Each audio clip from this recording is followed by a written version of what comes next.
گھر کی فریج بھرنے والوں اور گھر کی فریج بھرنے کے لیے قربانی کرنے والوں، یا لوگوں کی جھوٹی شہرت کے لیے قربانی کرنے والوں، ذرا ہوش کے ناخون لو۔ یہاں تو جانور کی گردن پہ چھری ہے، وہاں تو اس نے اپنی گردن کٹائی۔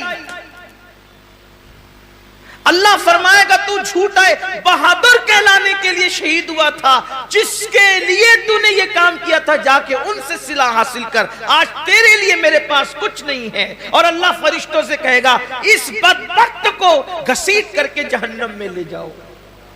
میں یہ نہیں کہتا کہ قربانی کا گوشت گھر میں رکھنا جائز نہیں، پورا بھی رکھ سکتے ہو، لیکن اللہ کے لیے تو کوئی قربانی کرے۔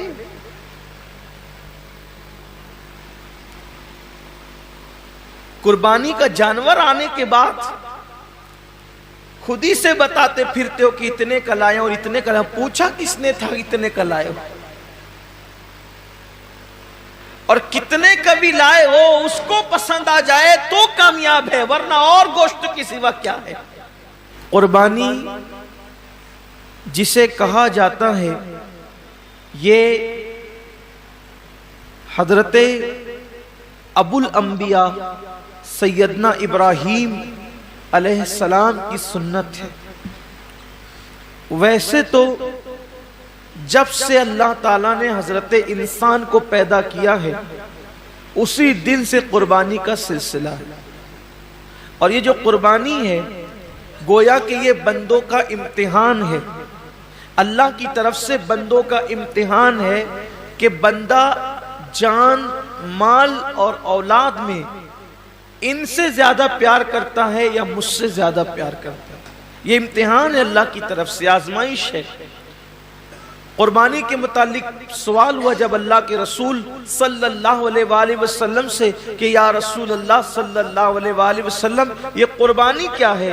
تو آقا کریم رؤوف الرحیم صلی اللہ علیہ وآلہ وسلم نے ارشاد فرمایا کہ یہ تمہارے باپ ابراہیم علیہ السلام کی سنت ہے، اور اس میں ہر بال کے بدلے میں اللہ تبارک و تعالیٰ تمہیں نیکی عطا فرماتا ہے، اور جب پہلا قطرہ خون کا زمین پہ گرتا ہے تو اللہ قربانی کرنے والے کے گناہوں کو معاف فرما دیتا ہے۔ یہ تو آپ سنتے ہیں، بار بار سنتے ہی رہتے ہیں، لیکن جو آیہ کریمہ قربانی کے موقع پہ پڑھی جاتی ہے، جو آیہ کریمہ قربانی کے موقع پڑھی جاتی ہے، اللہ اپنے حبیب سے فرماتے ہیں قل ان صلاتی ونسکی ومحیای ومماتی للہ رب العالمین۔ اے محبوب آپ فرما دیں کہ میری نماز، میری قربانیاں، حتیٰ کہ میرا جینا اور میرا مرنا سب اللہ کے لیے۔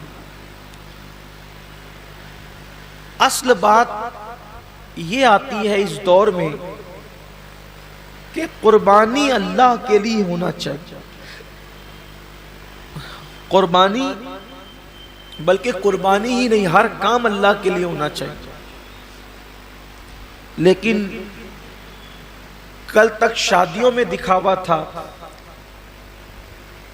کل تک ظاہری اعمال میں دکھاوا تھا، اور اب لوگوں کے یہاں عبادت میں بھی دکھاوا پیدا ہو گیا، اور خاص طور پر قربانی کے موقع پر یہ چیزیں زیادہ دیکھنے میں آتی ہے کہ لوگ دکھاوا زیادہ کرتے ہیں، اور لوگ اس پر گفتگو کرتے ہیں کہ اس کا جانور اتنے میں آیا اور اس کا جانور اتنے میں آیا۔ آپ جانور کتنے کا لاتے ہیں یہ اللہ کے نزدیک اہم نہیں ہے، آپ جانور کتنے کا لاتے ہیں یہ اللہ کے نزدیک اہم نہیں ہے، آپ جانور کیوں لا رہے ہیں یہ اللہ کے نزدیک اہم ہے۔ اس لیے کہ حدیث پاک میں آتا ہے کہ قیامت کے دن جب انسان کے اعمال کا دفاتر لے کر فرشتے اللہ کی بارگاہ میں پہنچیں گے تو ان کی نیکیاں بہت ساری ہوگی، اور فرشتے پیش کریں گے اللہ یہ کتنی نیکیاں لے کر کے آیا ہے؟ اللہ فرمائے گا فرشتوں تم نے صرف نیکی لکھی ہے کہ اس نے نیکی کی ہے، تمہاری نظر نیکی پر ہے، میری نظر نیکی کیوں کی ہے اس پر ہے۔ کیونکہ وہ علیم بذات الصدور ہے، وہ علیم و خبیر ہے۔ اللہ فرماتے ہیں کہ اس نے کیا کیوں ہے، اس پر میری نظر ہے۔ اے میرے فرشتوں، اس نے نیکی تو کی ہے مگر میرے لیے نہیں کی ہے، اس لیے اسے گھسیٹتے ہوئے جہنم کے اندر لے جاؤ۔ انسان کتنا لگا رہا ہے یہ قیمتی نہیں ہے، کیوں لگا رہا ہے؟ للہ رب العالمین، اللہ کے لیے ہونا چاہیے۔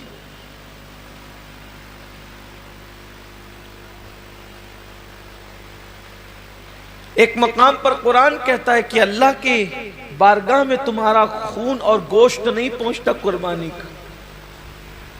سورہ حج میں اللہ کا ارشاد ہے کہ تمہارا گوشت اور خون اللہ تک نہیں پہنچتا، اللہ تک تو تمہاری دلوں کی نیتیں پہنچتی، تمہارے دلوں کا تقوی پہنچتا ہے۔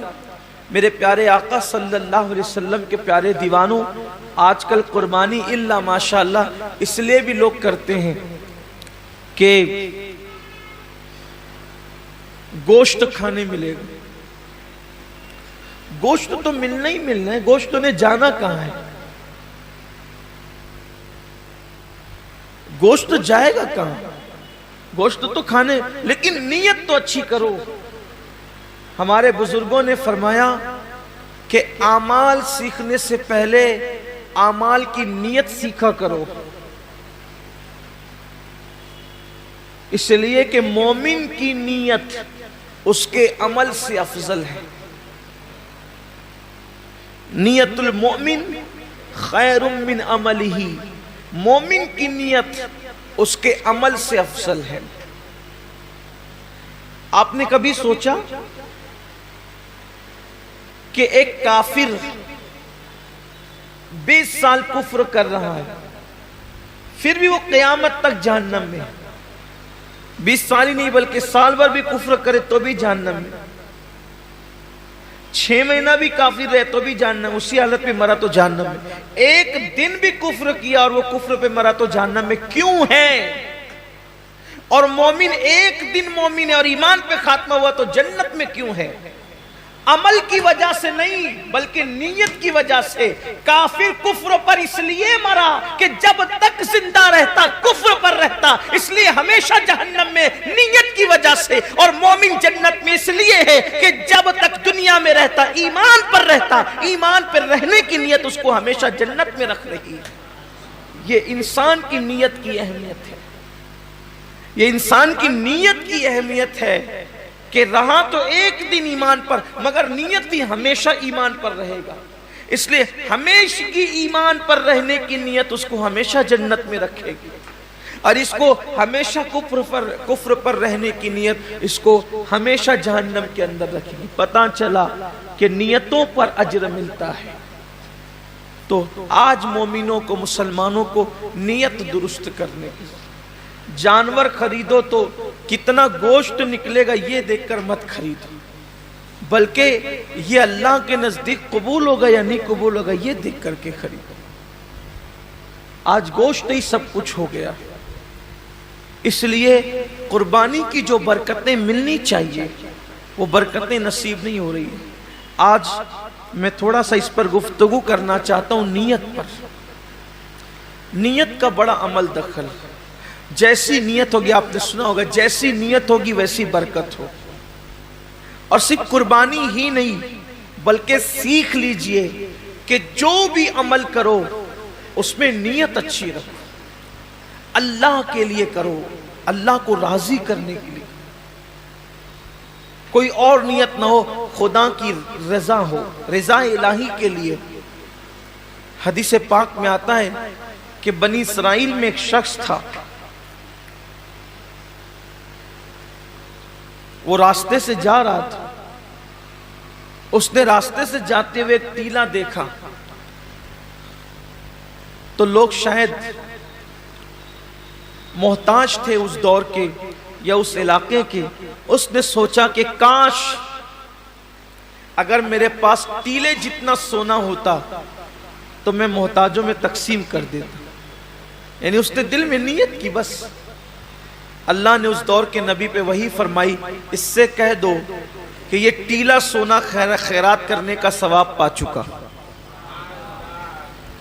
یہ ٹیلا سونا خیرات کرنے کا ثواب پا چکا۔ کیوں؟ اس نے نیت کی ہے۔ اور اگر بندہ سوچے کہ اگر میرے جیب میں پیسے ہوتے تو میں شراب پیتا، اور واقعی اگر ہوتے تو وہ پی لیتا، نیت کی اس نے، تو شراب پیے بغیر اب اس کو شراب پینے کا گناہ لکھ دیا جائے، اس لیے کہ وہ تو ہے ہی اس عمل کے کرنے کا مکمل طور پر اس نے عازم ہے، وہ اس نے عزم کیا ہے، لیکن چونکہ اس کی مجبوری ہے کہ اس کے پاس پیسے نہیں ہیں، اس کے پاس اسباب نہیں ہیں، یعنی کسی عورت کو دیکھے اور چند لوگ وہاں پر موجود اور انسان دل میں سوچے کہ اگر یہ مجمع نہ ہوتا، یہ بھیڑ نہیں ہوتی، یہ رکاوٹ نہیں ہوتی تو میں اس کے ساتھ بدکاری کرتا، فرمایا گیا اس کا شمار زانیوں میں ہوگا، اس لیے کہ اس نے مکمل عزم کیا ہے۔ اگر وہ رکاوٹ نہ ہو تو وہ کر گزرتا، تو وہاں نیت پر نیکی بھی مل رہی ہے اور نیت پر گناہ بھی مل رہا ہے، یعنی نیت سے مراد عزم گناہ پر گناہ بھی مل رہا ہے۔ میرے آقا صلی اللہ علیہ وسلم کے دیوانوں، تو اللہ کے لیے بہت ساری عبادتیں انسان اللہ کے لیے نہیں کرتا، دکھاوے کے لیے کرتا ہے یا کسی اور نیت سے کرتا ہے، تو نیکی کر کے بھی وہ نیک نہیں ہوتا، بلکہ وہ اپنے ذوق میں اپنی فکر میں نیکی کر رہا ہوتا ہے، لیکن اس کا شمار گناہ کرنے والوں میں ہوتا ہے۔ جیسا کہ ایک حدیث پاک ہے، اس کے راوی حضرت سیدنا ابو ہریرہ رضی اللہ تعالیٰ عنہ ہے۔ جب حضرت ابو ہریرہ رضی اللہ تعالیٰ عنہ تشریف لے گئے ملک شام، تو ملک شام پہنچنے پر لوگوں نے آپ سے عرض کی کہ اے صحابی رسول، اے اللہ کے رسول صلی اللہ علیہ وآلہ وسلم کے صحابی، آپ نے آقا کریم صلی اللہ علیہ وآلہ وسلم کی زیارت کی ہے، آپ ایک کام کریں کہ آپ ہمیں اللہ کے رسول علیہ السلام کی کوئی ایسی حدیث سنائیں جس پر ہم عمل کر کے نجات پائیں۔ اب بہت دھیان سے سننا آپ لوگ بھی، کہ سننے والے بہت طویل بات نہیں سن رہے تھے، بلکہ کوئی مختصر اور بہت جامع انہیں کوئی مضمون چاہیے تھا۔ یوں تو میرے آقا علیہ السلام کی ہر بات ہی جامع ہے، حضور نے جہاں جو بات کہی ہے اس بات کا کوئی جواب ہی نہیں ہے۔ میرے امام فرماتے ہیں، فصحا عرب کے بڑے بڑے تیرے آگے یوں ہے دبے لچے، کوئی جانے منہ میں زباں نہیں بلکہ جسم میں جان نہیں۔ حضور نے جب باتیں کہی ہے تو ان کی باتوں کا کیا کہنا۔ آج بھی آقا علیہ السلام کی حدیث پڑھی جاتی ہے تو انسان پر ایک عجیب سا کیف چھا جاتا ہے۔ جب دوسروں کی زبان سے گفتگو مصطفیٰ سنی جاتی ہے تو ایسا کیف آتا ہے، جب وہ اپنی زبان سے خود اپنی بات کرتے ہوں گے تو اس وقت تو کیف و سرور کا عالم کیا ہوتا ہوگا۔ تو آقا کریم صلی اللہ علیہ وآلہ وسلم کے صحابی حضرت ابو ہریرہ رضی اللہ تعالیٰ عنہ سے اہل شام نے کہا، اے ابو ہریرہ، آپ آقا کریم صلی اللہ علیہ وآلہ وسلم کی کوئی ہمیں ایسی حدیث سنائیں کہ جس پہ عمل کر کے ہم نجات پائیں۔ اب یعنی کہ سنا تو بہت تھا حضرت ابو ہریرہ نے، لیکن اب کوئی ایسی روایت اس میں سے نکالنا ہے جو مختصر بھی ہو اور لوگوں کے لیے راہ نجات بھی ہو۔ اللہ اکبر۔ سیدنا ابو ہریرہ گویا کہ اپنے حافظے پر جو ہے وہ زور دینے لگے کہ میرے پاس جو ذخیرہ حدیث کا میرے حافظے کے اندر ہے ان میں سے کوئی ایک ان کو سنانا ہے۔ لیکن روایتوں میں آتا ہے، راوی بیان کرتے ہیں کہ جیسے ہی حضرت سیدنا ابو ہریرہ رضی اللہ تعالیٰ عنہ کو وہ حدیث یاد آئی، وہ جس کو بیان کرنا چاہتے تھے، حضرت ابو ہریرہ صرف حدیث کا مضمون یاد کر کے بے ہوش ہو کے زمین پہ گر جاتے ہیں۔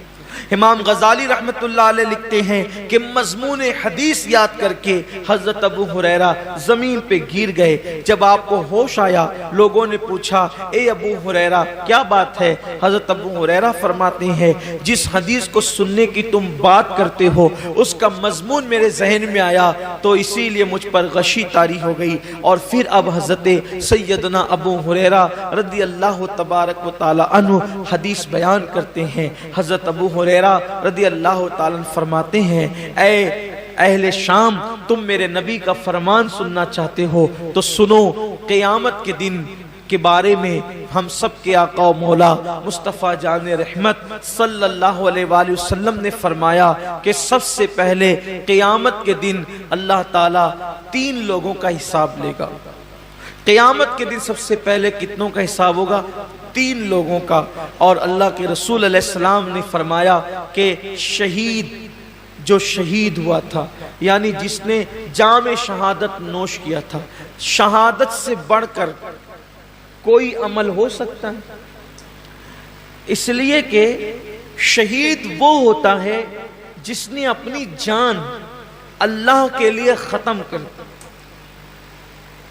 یعنی جان ہی دے دی اس نے۔ شہید نے قربانی میں تو ہم جانور کی گردن پہ چھری چلاتے ہیں، شہید نے تو اللہ کے لیے اپنی گردن پیش کر دی، شہید نے اپنی گردن پیش کر دی۔ سب سے پہلے شہید آئے گا اور اللہ تبارک و تعالیٰ اس شہید کو اپنی نعمتیں یاد دلائے گا، اور نعمتیں یاد دلا کر کے اللہ تعالیٰ جب اس کو اپنی نعمتیں یاد دلائے گا تو پوچھے گا اے میرے بندے میں نے تجھے اتنی نعمتیں دی، اب بتا تو نے میرے لیے کیا کیا؟ شہید عرض کرے گا مولا تو جانتا ہے کہ تو نے مجھے نعمت دی تو میں نے تیرے لیے اپنی جان قربان کر دی، گلا کٹا دیا، گردن کٹا دیا اور میں شہید ہو گیا، میں نے جان دے دی تیرے لیے۔ اللہ فرمائے گا تو جھوٹا ہے، اللہ فرمائے گا تو جھوٹا ہے، تو نے اس لیے گردن نہیں کٹائی تھی کہ میں راضی ہو جاؤں، بلکہ تو نے اس لیے گردن کٹائی تھی تاکہ لوگ تجھے بہادر کہیں، لوگ تجھے بہادر کہیں، بہادر کہلانے کی وجہ سے تو نے یہ کام کیا تھا، سو وہ لوگوں نے تجھے کہہ دیا اور میں نے تجھے بہادر کہلوا دیا، اس لیے آج تیرے لیے میرے پاس نہیں ہے کچھ، اور تو نے جس کے لیے عمل کیا تھا اب جا کر کے ان سے صلہ حاصل کر لے۔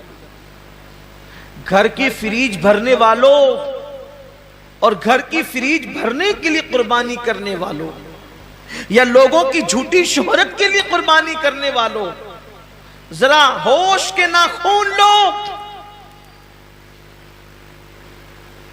یہاں تو جانور کی گردن پہ چھری ہے، وہاں تو اس نے اپنی گردن کٹائی۔ اللہ فرمائے گا تو جھوٹا ہے، بہادر کہلانے کے لیے شہید ہوا تھا، جس کے لیے تو نے یہ کام کیا تھا جا کے ان سے صلہ حاصل کر، آج تیرے لیے میرے پاس کچھ نہیں ہے۔ اور اللہ فرشتوں سے کہے گا اس بدبخت کو گھسیٹ کر کے جہنم میں لے جاؤ۔ میں یہ نہیں کہتا کہ قربانی کا گوشت گھر میں رکھنا جائز نہیں، پورا بھی رکھ سکتے ہو، لیکن اللہ کے لیے تو کوئی قربانی کرے۔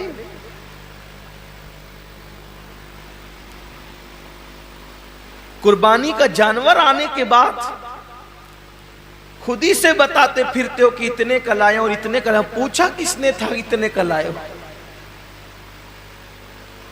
اور کتنے کا بھی لائے ہو اس کو پسند آ جائے تو کامیاب ہے، ورنہ اور گوشت کی سوا کیا ہے؟ اس کا چرچا مت کرو کہ آپ قربانی کتنے کی کریں، اس لیے کہ کبھی کبھی وہ بہت چھوٹوں کی بھی قبول کر لیتا ہے، بہت چھوٹی قربانیاں بھی وہ قبول کر لیتا ہے، وہ بہت بڑی بڑی بھی رد کر دیتا ہے۔ اللہ کے رسول صلی اللہ علیہ وآلہ وسلم نے ایک جنگ کے موقع پر صحابہ سے فرمایا کہ آج اسلام کو پیسوں کی اور چندے کی ضرورت ہے، سو لاؤ۔ اللہ نے جس کو جتنی حیثیت دی۔ ایک بوڑھی عورت کو پتا چلا کہ اللہ کے رسول نے اسلام کے لیے کچھ طلب فرمایا ہے، تو اس نے ایک یہودی کے گھر جا کر اس سے کہا کہ چند سیر کھجورے مجھے قرض دے دے، میں تجھے لوٹا دوں گی چرخہ کاٹ کے۔ اور جب وہ کھجوریں لے کر کے آئی تو سرکار کے ہاتھوں میں دے دیا. اللہ کے رسول نے فرمایا کہ جتنا یہ ڈھیر لگا ہے نا چندے کا، اس کی 2 کھجوریں سارے ڈھیر پہ رکھ دو. کمیت میں زیادہ نہیں تھی وہ، یعنی کوانٹیٹی میں زیادہ نہیں تھی، بہت مختصر سی کھجوریں تھی، لیکن سب کے صدقے پر، سب کے چندے پر اس کا چندہ ملا کر کے رکھا گیا. پوچھا گیا یا رسول اللہ سب کا ایک ایک جگہ رکھا اور اس کا سب پر پھیلا دیا؟ حضور نے فرمایا اس بڑھیا کا اخلاص اتنا ہے کہ اس کے صدقے میں اللہ نے سب کا قبول کر لیا ہے. بات کوانٹیٹی کی نہیں ہے، کوالٹی کی. بات کوالٹی کی ہے. اگر آپ 70,000 کا جانور بھی خرید کر کے لائیں، نیت اچھی نہیں ہے تو آپ 7,000 والے سے آگے نہیں بڑھ سکتے، اور 7,000 والے کی نیت اچھی ہے تو وہ 70,000 والے سے آگے ضرور بڑھ جائے. نیت بہت اچھی ہونی چاہیے، نیت کے اندر کوالٹی ہونی چاہیے. تو حضرت سیدنا ابو ہریرہ رضی اللہ تعالیٰ عنہ فرماتے ہیں کہ وہ شہید ہوگا، شہادت کے بعد بھی اس کو جہنم میں لے جائے جائے. پھر فرماتے ہیں ایک دوسرا بندہ اللہ کی بارگاہ میں آئے، اور آنے کے بعد وہ بندہ جب حاضر ہوگا تو اللہ رب العزت اس کو اپنی نعمتیں یاد دلائے گا. اور جب اللہ تعالیٰ اس کو اپنی نعمتیں یاد دلائے گا تو اللہ فرمائے گا کہ بندے تو نے میرے لیے کیا کیا؟ تو وہ جواب دے گا مولا میں نے علم حاصل کیا، علم پڑھا، اور علم سے میں نے خوب خدمت کی، تلاوت قرآن کی اور پڑھا پڑھایا، سب کچھ کیا، اپنا وقت دیا، وقت لگایا. اللہ فرمائے گا تو جھوٹا ہے، تو اس لیے تقریریں کرتا تھا، علم پڑھاتا تھا، خطابت کرتا تھا، تلاوت کرتا تھا کہ لوگ تجھے عالم کہے، قاری کہے، سو تجھے کہلوا دیا گیا. آج تیرے لیے ہمارے پاس کچھ نہیں ہے، جن کے لیے کیا تھا انہی سے صلہ مانگ. اور اللہ فرمائے گا اس کو بھی منہ کے بل گھسیٹتے ہوئے جہنم میں لے جاؤ.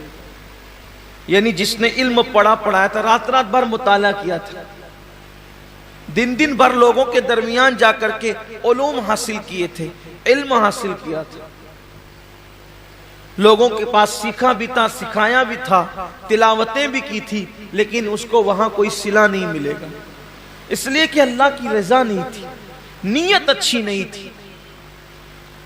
آج آپ دیکھیں کہ ہماری نیتیں کہاں تک مخلص ہیں، ہماری نیتوں میں کہاں تک اخلاص ہے. قرآن تو کہہ رہا ہے وَمَحْيَايَ وَمَمَاتِي لِلَّهِ رَبِّ الْعَالَمِينَ کہ جینا بھی اللہ کے لیے اور مرنا بھی اللہ کے لیے. یہاں تو چند تھوڑی بہت عبادت بھی اللہ کے لیے نہیں کر سکتے، بلکہ حد تو یہ ہے کہ لوگ جنازے میں بھی جاتے ہیں تو اللہ کے لیے نہیں جاتے. حد تو یہ ہے کہ لوگ الیاذ باللہ جمعہ کی نماز میں بھی آتے ہیں تو لوگ سوچتے ہیں کہ کچھ لوگ مجھے دیکھ لیں کہ میں بھی مسجد میں آیا.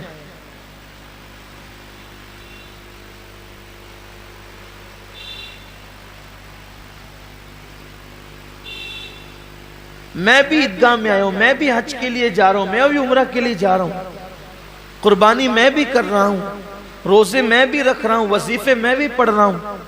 سوچو کتنا بڑا سودا، کتنی گھٹیا قیمت پہ لوگ بیچ رہے ہیں. عبادت اللہ کی ہے، صلہ انسان سے لینا ہے.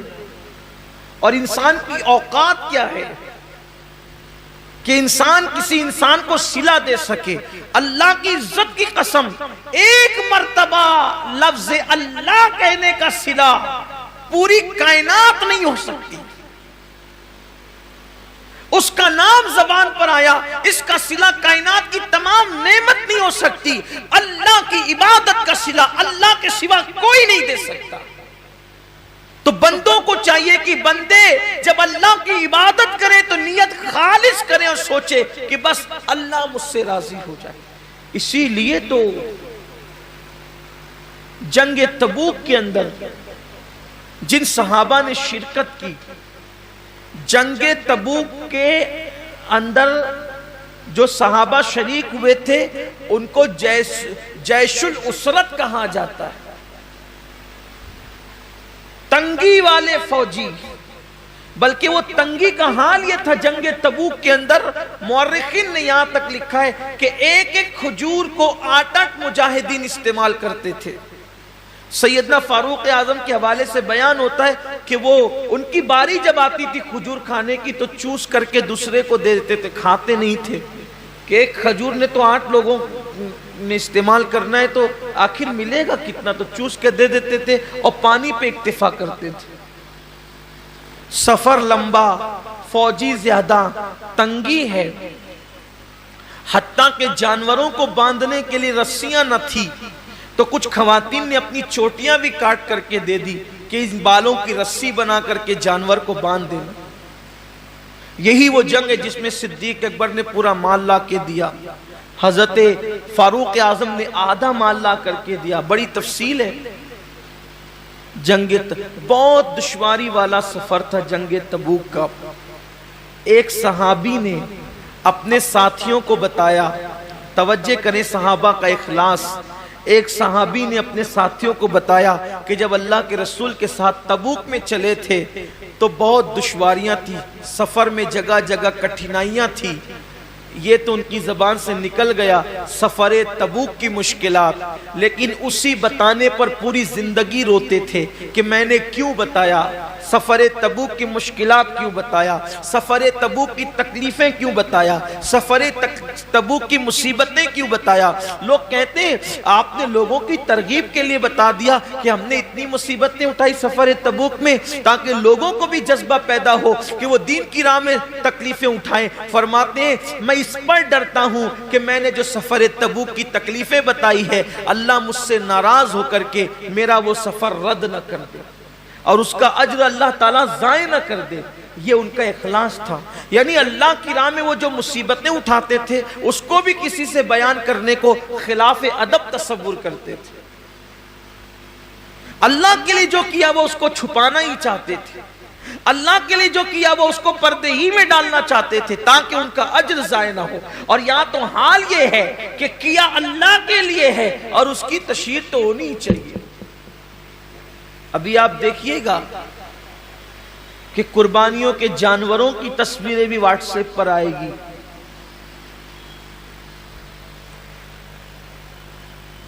قربانیاں بھی واٹس ایپ پر آئے گی، بچڑوں کا گھمانا پھرانا بھی واٹس ایپ پر آئے گا، بکروں کی تشہیر بھی واٹس ایپ پر آئے گی۔ کیا فکر ہے لوگوں کی، کیا چاہتے ہیں لوگ؟ کیا اللہ کا دیا ہوا صلہ کم ہے جو بندوں سے صلہ چاہتے ہیں؟ کیا اللہ کی دی ہوئی نعمت کم ہے جو بندوں سے صلہ چاہتے ہیں؟ ارے بندہ کیا دے گا صلہ، اور بندہ اگر کسی کو دے بھی تو اپنی اوقات کے مطابق دے گا، اللہ کسی کو صلہ دے تو اپنی شان کے مطابق عطا فرمائے۔ تو جس نے اپنی شان کے مطابق دینا ہے صلہ اس سے لینا ہے، تو لوگوں کو چاہیے کہ وہ اللہ کی رضا کے لیے کرے۔ تو وہ جو علم والا بندہ ہے اللہ فرمائے گا کہ تو نے میرے لیے نہیں کیا بلکہ عالم کہلانے کے لیے کیا، علم والا کہلانے کے لیے کیا، خطیب کہلانے کے لیے کیا، ادیب کہلانے کے لیے کیا۔ ارشاد ہوگا اس کو بھی منہ کے بل گھسیٹتے ہوئے جہنم میں لے جاؤ۔ حضرت سیدنا ابو ہریرہ فرماتے ہیں تیسرے بندے کو لایا جائے گا، جب وہ تیسرا بندہ آئے گا تو وہ تیسرا بندہ اللہ فرمائے گا میں نے تجھے نعمتیں دی تھی بندے، بتا تو نے کیا کیا، اے بندے تو نے کیا کیا، میں نے تجھے نعمتیں دی تھی۔ وہ عرض کرے گا مولا تو نے جو مجھے دولت دی تھی میں نے خوب لٹایا تیری راہ میں۔ اللہ فرمائے گا تو جھوٹا ہے، تو اس لیے دولت خرچ کرتا تھا، پیسے نکال نکال کر دیتا تھا کہ لوگ تجھے سخی کہیں، سو میں نے تجھے کہلوا دیا، آج تیرے لیے میرے پاس کچھ نہیں۔ جن لوگوں کے لیے تو نے یہ کام کیا تھا جا کے صلہ ان سے لے لے، اور اس کو بھی منہ کے بل گھسیٹتے ہوئے جہنم میں ڈالا جائے۔ یہ حدیث جب بھی پڑھی جاتی تھی سیدنا ابو ہریرہ جب بھی پڑھتے تھے تو اتنا روتے تھے ایسا لگتا تھا جیسے کہیں روتے روتے ان کی جان نہ نکل جائے۔ روتے روتے ان کی روح نہ پرواز ہو جائے. لوگ دعائیں کرتے تھے کہ کاش ابو ہریرہ چپ ہو جائیں کہ پہلے 3 لوگوں کا حساب ہوگا اور تینوں کے پاس کتنے بڑے بڑے اعمال ہوں گے. ایک کے پاس شہادت، دوسرے کے پاس علم، تیسرے کے پاس سخاوت. لیکن اللہ تعالیٰ تینوں کو جہنم میں داخل فرمائے گا صرف اس وجہ سے کہ انہوں نے یہ کام اللہ کے لیے نہیں کیا تھا. آج کتنا اللہ کے لیے ہو رہا ہے دیکھ لیں آپ. حج کو دیکھ لیں، زکوٰۃ کو دیکھ لیں، قربانی کو دیکھ لیں، صدقات کو دیکھ لیں، مسجدیں بنانے کو دیکھ لیں، مدرسے بنانے کو دیکھ لیں. آپ دیکھ لیجئے حضرت سیدنا داتا علی حجوری رحمت اللہ علیہ فرماتے ہیں کہ میں نے اپنی کتاب پر چاہا تھا کہ میں اپنا نام نہ لکھوں، کشف المحجوب پر مصنف میں اپنا نام نہ لکھوں، لیکن پھر سوچا اپنا نام نہیں لکھوں گا تو کتاب غیر معتبر ہو جائے گی، پتہ نہیں کس کی ہے. تو اس ڈر سے لکھ دیا کہ معتبر ہو جائے تاکہ لوگ میری بات مان لیں، ورنہ ڈر لگتا ہے کہ کہیں میری کتاب پر میرا نام لکھنے سے اللہ میرا اجر ضائع نہ کرے. بہت سارے بڑے بڑے ہمارے اسلاف ہیں، بڑے بڑے بزرگ ہیں، انہوں نے خود کتابیں لکھی، اپنا نام نہیں لکھا، اپنے شاگردوں کے نام سے منسوب کر دیا. بلکہ خود اعلیٰ حضرت رضی اللہ تعالیٰ عنہ کے دادا، انہوں نے ان کے متعلق ایک بہت بڑے عالم دین نے مجھے بتایا کہ خطبے کی کتاب انہوں نے خود لکھی مگر اس کو اپنے نام سے شائع کرانے کی بجائے اپنے شاگرد کے نام سے شائع کرا دیا. یہ اللہ والوں کی شان ہے کہ اپنے اعمال لوگوں کے نام سے شائع ہو جائیں تاکہ ضائع ہونے سے بچ جائے، کیونکہ اللہ تو دیکھ رہا ہے، صلہ تو اللہ نے دینا ہے. لیکن آج حال یہ کہ انسان یہ چاہتا ہے کہ سب کا کہ اعمال ہم اپنے نام کر لیں. اب تو حالت یہ بھی کتابیں خرید کر کے اپنے نام سے چھپائی جا رہی. لوگ لکھنے والے باصلاحیت لوگوں کو اللہ ماشاءاللہ پیسے دے دیتے اور وہ مسودہ خرید لیتے ہیں اور اپنے نام سے شائع کرا دیتے. میں کہاں اللہ والوں کی وہ ذات کہ اپنی کتابیں دوسروں کے نام سے شائع کرا دی تاکہ اجر ضائع نہ ہو، اور اب کہاں حالات یہ کہ دوسروں کی کتابیں اپنے نام سے شائع کرا دی، دوسروں کے کلام اپنے نام سے شائع کرا دی. اس کا مطلب اخلاص رخصت ہو رہا ہے. لوگوں کے نزدیک اللہ کی رضا کی اہمیت نہیں رہ گئی، لوگوں کے نزدیک رضا الہی کی اہمیت نہیں رہ گئی. اور اللہ رب العزت اپنے محبوب سے فرما رہا ہے وَمَحْيَايَ وَمَمَاتِي لِلَّهِ رَبِّ الْعَالَمِينَ. حبیب اعلان کر دیے کہ زندگی بھی خدا کے لیے ہے اور موت بھی خدا کے لیے. اور یاد رکھنا، اپنی گفتگو کو سمیٹتے ہوئے کہہ رہا ہوں، جس کام میں اللہ کی رضا ہوگی یا اللہ کی رضا کی نیت ہوگی، جس کام میں اخلاص ہوگا، اس کام میں اللہ رب العزت کی رضا شامل ہوگی تو اس میں اللہ کی طاقت اور قوت بھی شامل ہوگی.